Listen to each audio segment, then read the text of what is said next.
Assalamu alaikum students. So let us resume exercise 1.2 and today we are going to start with question number 4. Given that HCF of 306, 657 is equals to 9, find the LCM of these two numbers. देखो HCF दिया गया, HCF क्या दिया गया 9. किसका HCF है ये? इन दो नंबर्स का HCF. Got it? अब आपको पता क्या करने के लिए कहा गया? That find out the LCM.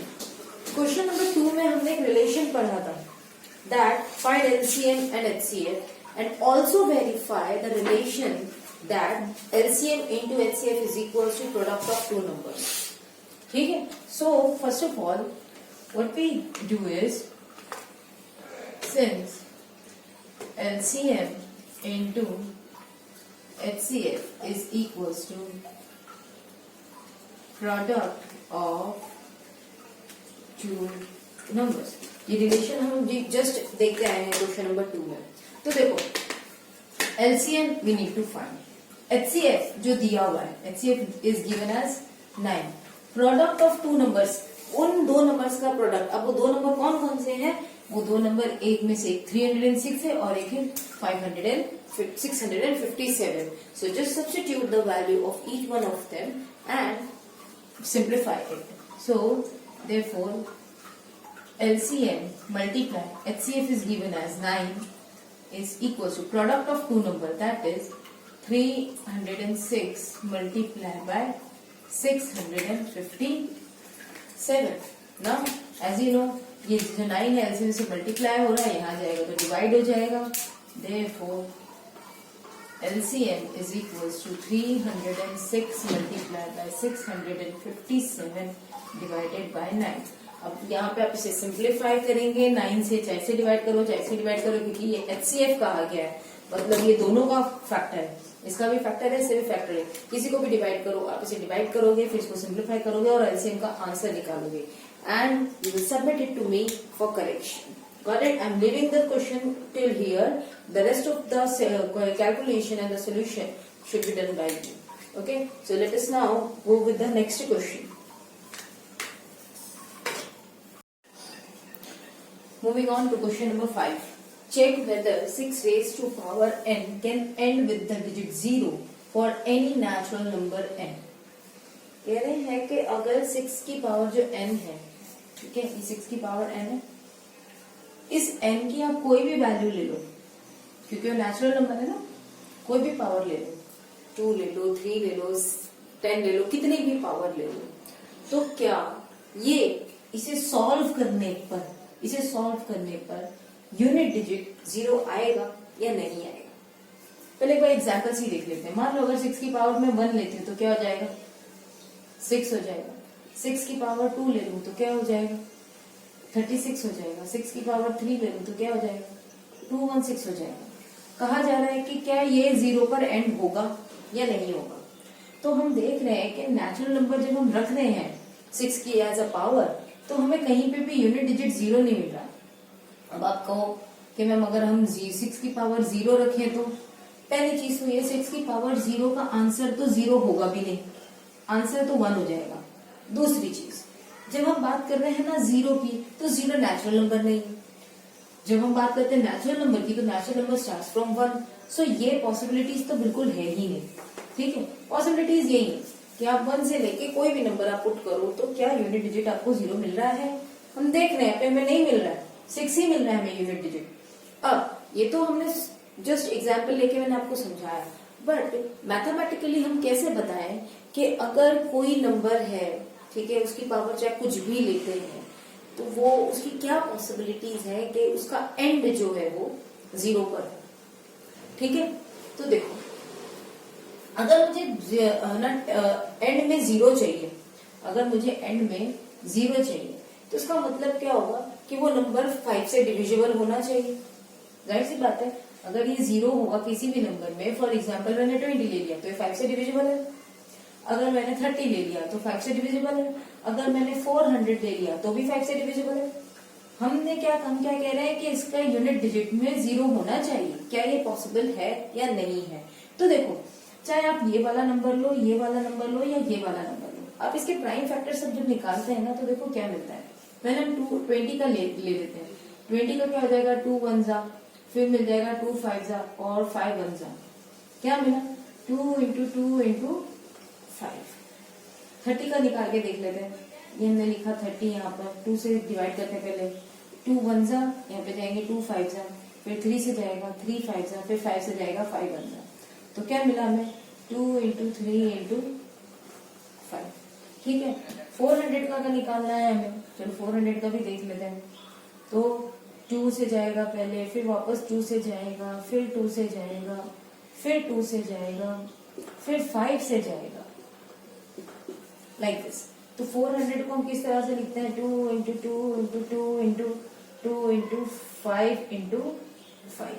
अब इन सारे एग्जाम्पल्स के प्राइम फैक्टर्स पे ध्यान दीजिए। इस सारे प्राइम फैक्टर्स में जो जिसके एंड में 0 आ रहा है, एक चीज बहुत इंटरेस्टिंग है कि इनके प्राइम फैक्टर्स में 2 नंबर्स तो एटलीस्ट कॉमन चल ही रहे। वो एक नंबर है आपका 2 और सेकंड नंबर आपका है 5। देखो यहाँ पे भी 2 5 2 5।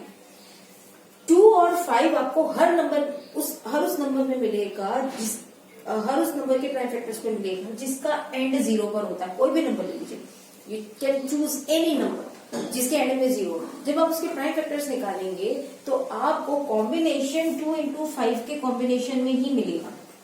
ठीक है, उसके अलावा भी कोई नंबर हो सकते हैं, जैसे यहाँ पर आया है, और भी कुछ हो सकते हैं, बट जो बेसिक फॉर्मेट है वो 2 इंटू 5 का होगा।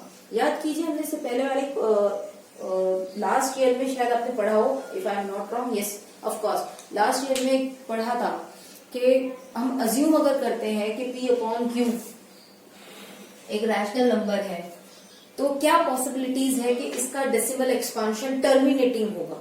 वो भी चीज अभी हमारे पास में आने वाली है और इसी के बेस पर है वो भी। उसके लिए जरूरी है कि जो डिनोमिनेटर होता है वो 2 इंटू 5 के कंडीशन में हो, 2 इंटू 5 के फॉर्मेट में हो।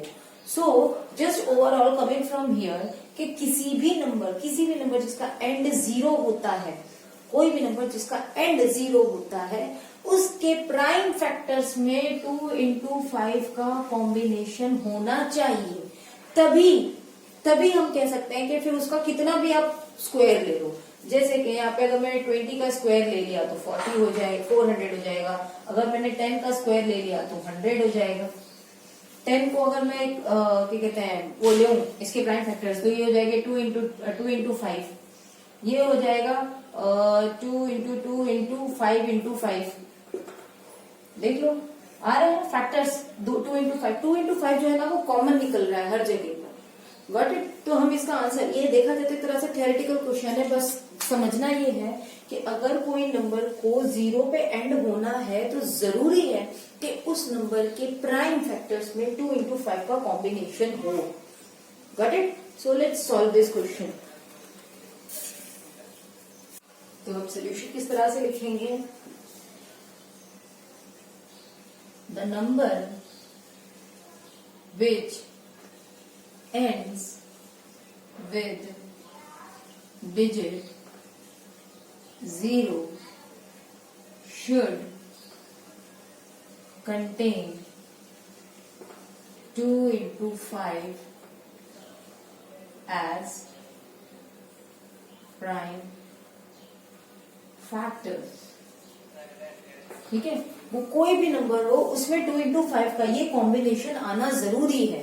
ठीक है, वो 2 इंटू 2 कर लो, 2 इंटू 2 कर लो, या 2 इंटू 2 इंटू 5 कर लो, 2 इंटू 2 इंटू 5 कर लो, या फिर 2 इंटू 2 इंटू 2 इंटू 5 इंटू 5 कर लो, anything. But the thing is that कि इसमें कॉम्बिनेशन 2 इंटू 5 का होना जरूरी। 2 इंटू 5 का अगर कॉम्बिनेशन है तो ही वो नंबर 0 पर एंड होगा। ठीक है, तो अब हम क्या करेंगे, अब हम प्राइम फैक्टर्स देखेंगे 6 रेज़ टू पावर n के। Now 6 raise to power n हमें इसका चेक करना है। तो देखो 6 के जब मैं प्राइम फैक्टर्स निकालती हूँ तो मुझे क्या मिलेगा, 2 इंटू 3 है ना। हमें 2 तो मिल रहा है लेकिन 5 मिल रहा है क्या इसमें, नहीं मिल रहा है। इसीलिए इस नंबर का जब आपको इस नंबर को जब आप सॉल्व करते हैं या फिर एक्सपांड करते हैं using any of the power as a natural number, so it can not end with 0. Got it?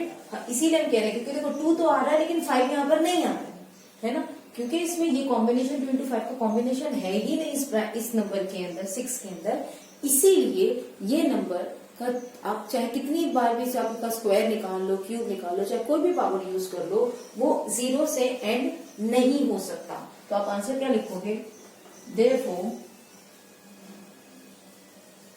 6 raised to power n cannot be or cannot end with the digit 0 as its prime factors does not contain 2 into 5 combination.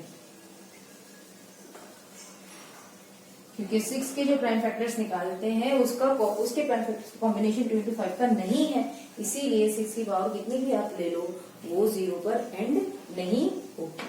This was the question number 5.